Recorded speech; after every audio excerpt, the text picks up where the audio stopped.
আমি আপনাদের এরকম ৩,০০০ প্লাস ইম্পোর্টারের লিস্ট দেবো। কত? ৩,০০০ প্লাস ইম্পোর্টারের লিস্ট দেবো। এখানে ইম্পোর্টারের নাম, এখানে ইম্পোর্টারের কান্ট্রি নাম, এখানে ইম্পোর্টারের ইমেল আইডি, এখানে ইম্পোর্টারের কন্ট্যাক্ট নাম্বার, এখানে ইম্পোর্টার কি মাল নেবে সেই মালের নাম এখানে দেওয়া আছে। নেগেটিভিটি, লোকেদের সামনে মাস্ক পরে থাকবেন, মাস্ক। তাহলে আপনার ভিতরে ওই ধরনের নেগেটিভিটি লোকেরা যদি ঢুকে যায়, আপনার কিন্তু শ্বাসকষ্ট হবে। আমি রবিউল ইসলাম, আমার সমস্ত কোম্পানির পক্ষ থেকে সমস্ত মরার মাথাদের জানাই স্বাগত। আমি এক্সপোর্টার ইম্পোর্টার এবং international export import business consultant. আপনারা যখনই এক্সপোর্ট ইম্পোর্ট ব্যবসাকে শুরু করবেন, তখন ডাইরেক্ট টমেটোকে এক্সপোর্ট না করে টমেটো পাউডারকে এক্সপোর্ট করে, ডাইরেক্ট কলাকে এক্সপোর্ট না করে কলা পাউডারকে এক্সপোর্ট করে দিন, পেঁয়াজকে এক্সপোর্ট না করে ড্রাই পেঁয়াজকে এক্সপোর্ট করা শুরু করে দিন। এগুলোতে কি বলুন তো, কম্পিটিশন কম এবং প্রফিট মার্জিন বেশি। অনেকে কি বলুন তো, ডাইরেক্ট খেতি থেকে টমেটো এক্সপোর্ট করে দিচ্ছে, ডাইরেক্ট খেতি থেকে কলা এক্সপোর্ট করে দিচ্ছে। এখানে প্রফিট মার্জিন কম, কিন্তু ওই কলাকে যদি আপনি প্রসেসিং করে পাউডার করে এক্সপোর্ট করেন, প্রফিট মার্জিন অনেক বেশি। ওই টমেটোকে যদি আপনি প্রসেসিং করে পাউডার করে বিক্রি করেন, বা ড্রাই টমেটো যদি বিক্রি করেন, টমেটোকে শুকিয়ে, তার প্রফিট মার্জিন বেশি। এই ধরনের আজকে এমন একটি প্রফিটেবল প্রোডাক্ট নিয়ে আমি আলোচনা করব, যে প্রোডাক্টটি আপনারা সারা পৃথিবী জুড়ে এক্সপোর্ট করে তার প্রচুর প্রফিট মার্জিন করে নিতে পারবেন। আলুকে এক্সপোর্ট না করে আলুর ফ্রেঞ্চ ফ্রাইকে এক্সপোর্ট করা শুরু করে দিন, কারণ সারা পৃথিবী জুড়ে এই ফ্রেঞ্চ ফ্রাইয়ের ডিমান্ড বাড়তেই চলেছে। আর এই প্রোডাক্টটি এক্সপোর্ট শুরু করতে চাইলে আপনারা ওয়েস্ট বেঙ্গল থেকেই শুরু করে দিতে পারবেন, কারণ আলু উৎপাদনে ওয়েস্ট বেঙ্গল হচ্ছে সেকেন্ডতম পজিশনে আছে। সেই জন্য আপনারা যদি এই আলুর ফ্রেঞ্চ ফ্রাইকে এক্সপোর্ট করতে চান, তাহলে ওয়েস্ট বেঙ্গলই শুরু করে দিন, কারণ ওয়েস্ট বেঙ্গল থেকে সুযোগ বেশি অন্যান্য স্টেটের তুলনায়।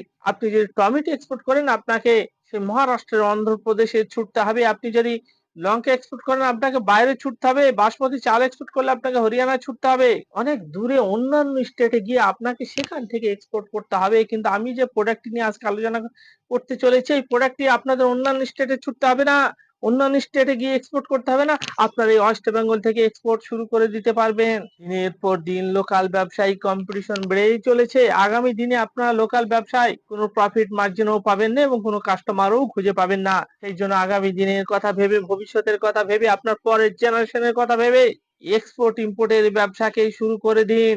কারণ আপনি লোকাল ব্যবসা ১ মাস ধরে ব্যবসা করে যা ইনকাম করবেন, সেই ইনকাম আপনি এক্সপোর্টের একদিনে করে নিতে পারবেন। আপনি চাকরি করে ১ বছরে যা ইনকাম করবেন, সেই ইনকাম আপনি ১-২ দিনে করে নিতে পারবেন। তাহলে কি করতে হবে? আপনাকে আলু কিনতে হবে। আলু, সাইজের আলুগুলো আপনাকে বিভিন্ন কোল্ড স্টোর থেকে, হিমঘর থেকে পারচেস করতে হবে। তারপর সেই আলুগুলোকে আপনাকে বাড়িতে নিয়ে আসতে হবে। বাড়িতে নিয়ে এসে সেগুলো ভালো করে ধুয়ে পরিষ্কার করতে হবে। ধুয়ে পরিষ্কার করে, পানি দিয়ে ধুয়ে পরিষ্কার করে, সাফ করে সেগুলোকে মেশিনে দিয়ে আপনাকে ফ্রেঞ্চ ফ্রাই তৈরি করতে হবে। এর মেশিনের দাম এমন কিছু না, ১০,০০০, ১৫,০০০ টাকা আপনি মেশিন পেয়ে যাবেন। তারপর সেগুলোকে প্যাকেজিং করতে হবে। ২৫০ গ্রাম, ৫০০ গ্রাম, ১ কেজি, ২ কেজি, যেমন চাইবে কাস্টমার, ইম্পোর্টার যেমন চাইবে, সেরকম আপনাকে সেগুলোকে প্যাকেজিং করতে হবে আপনার বাড়িতে বসে বসে। প্যাকেজিং করে এই প্রোডাক্ট গুলোকে সারা পৃথিবী জুড়ে, পৃথিবীর 100+ কান্ট্রিতে এক্সপোর্ট করা শুরু করে দিতে হবে। আর প্রফিট মার্জিন বেশি। আপনারা আলুকেও সরাসরি এক্সপোর্ট করে দিতে পারেন, কিন্তু আলুকে যদি আপনারা সরাসরি এক্সপোর্ট করেন, এর প্রফিট মার্জিন কম। কিন্তু যদি এই আলুকে আপনারা প্রসেসিং করে, ফ্রাই তৈরি করে যদি এক্সপোর্ট করেন, এর প্রফিট মার্জিন ৪ গুণ, ৫ গুণ প্রফিট মার্জিন। ২০%, ৩০%, ৪০% আপনার প্রফিট মার্জিন থেকে যাবে। এছাড়াও আমাকে অনেকে কমেন্ট করেন যে প্রফিট মার্জিনের প্রোডাক্ট বলুন। আপনারা আলুকে প্রসেসিং করে সেগুলো মেশিনে দিয়ে ফ্রেঞ্চ ফ্রাই তৈরি করে সেগুলোকে এক্সপোর্ট করে দিন। কোন কোন কান্ট্রিতে এক্সপোর্ট করবেন, কিভাবে করবেন, কিভাবে তার কাস্টমার পাবেন, সেগুলো নিয়ে আলোচনা করব। এই এক্সপোর্ট ইম্পোর্টের ব্যবসা আপনারা ২ রকম ভাবে শুরু করে দিতে পারবেন। একটা সিস্টেম হচ্ছে আপনি আপনার নিজের নামে কোম্পানি করে, নিজের নামে লাইসেন্স করে আপনি এক্সপোর্ট শুরু করে দিতে পারবেন। আরেকটি সিস্টেম হচ্ছে আমরা দিচ্ছি এক্সপোর্টের ফ্র্যাঞ্চাইজি। আমাদের সঙ্গে এক্সপোর্টের ফ্র্যাঞ্চাইজি নিয়ে আপনারা সারা পৃথিবী জুড়ে এক্সপোর্ট শুরু করে দিতে পারবেন। কিভাবে করতে হবে? প্রথমে কি করতে হবে? প্রথমে আপনাদের বিভিন্ন হিমঘর থেকে আলু কিনতে হবে। সাইজের আলু, সাইজের, ছোট হলে হবে না। সাইজের আলুগুলো নিয়ে বাড়ি নিয়ে এসে সেগুলো ধুতে হবে, ধুয়ে পরিষ্কার করতে হবে, জল দিয়ে ধুতে হবে, পরিষ্কার করতে হবে। পরিষ্কার করার পরে পরিষ্কার করে আপনাদের বিভিন্ন রকম হ্যান্ড মেশিন পাওয়া যায়, সেই হ্যান্ড মেশিনে দিয়ে সেগুলোকে ফ্রেঞ্চ ফ্রাই তৈরি করতে হবে। তৈরি করে সেগুলোকে প্যাকেজিং করতে হবে। প্যাকেজিং করার পরে আমি আপনাদের এরকম 3000 প্লাস ইম্পোর্টারের লিস্ট দেবো। কত? 3000 প্লাস ইম্পোর্টারের লিস্ট দেবো। কোন ইম্পোর্টারের কান্ট্রি ইউএসএ, কোন ইম্পোর্টারের কান্ট্রি মালয়েশিয়া, কোন ইম্পোর্টারের কান্ট্রি ইন্দোনেশিয়া, কোন ইম্পোর্টারের কান্ট্রি চায়না, কোন ইম্পোর্টারের কান্ট্রি সৌদি আরব, ইরাক, ইরান। পৃথিবীর বিভিন্ন কান্ট্রির ইম্পোর্টারদের লিস্ট দেব আমি। এখানে ইম্পোর্টারের নাম, এখানে ইম্পোর্টারের কান্ট্রির নাম, এখানে ইম্পোর্টারের অ্যাড্রেস, এখানে ইম্পোর্টারের ইমেল আইডি, এখানে ইম্পোর্টারের কন্ট্যাক্ট নাম্বার, এখানে ইম্পোর্টার কি মাল নেবে সেই মালের নাম এখানে দেওয়া আছে।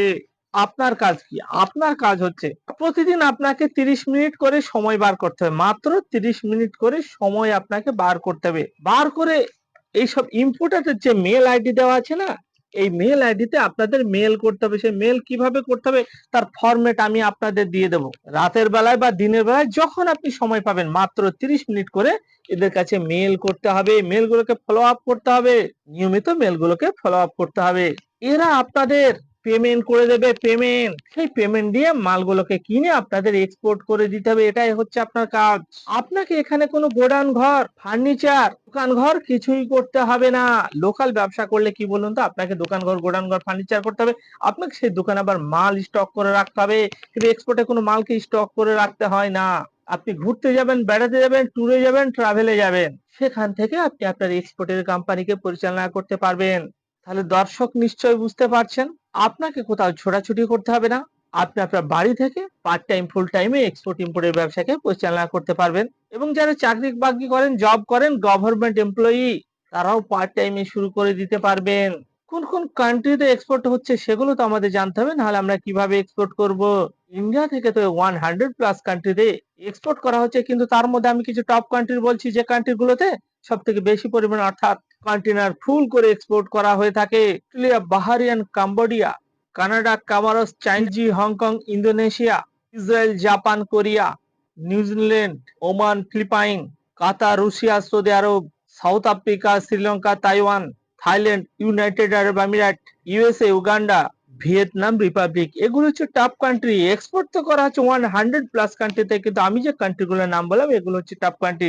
অর্থাৎ এই কান্ট্রিগুলোতে বিগ অ্যামাউন্টের কন্টেনার ভর্তি করে এক্সপোর্ট করা হয়ে থাকে। এই প্রোডাক্টের হাই ডিমান্ড। যারা এখনো ঘরে বসে বসে ভাবছেন এক্সপোর্ট শুরু করব কি করব না, তারা ভাবতেই থাকুন। আর যারা করছে তাদেরকে আপনারা দেখতেই থাকুন। একটা কথা মাথায় রাখবেন, সব সময় নেগেটিভিটি লোকেদের থেকে দূরে থাকবেন। নেগেটিভিটি লোকেরা হচ্ছে করোনা ভাইরাসের মতো। নেগেটিভিটি লোকেদের সামনে মাস্ক পরে থাকবেন, মাস্ক। তাহলে আপনার ভিতরে ওই ধরনের নেগেটিভিটি লোকেরা যদি ঢুকে যায়, আপনার কিন্তু শ্বাসকষ্ট হবে। সেই জন্য সবসময় নেগেটিভিটি লোকেদের দেখলে মাস্ক পরবেন তাদের সামনে। এই ভিডিওকে প্রচুর পরিমাণে শেয়ার করুন। বাঙালি হয়ে বাংলায় শুনুন। Explain your business globally. Thank you.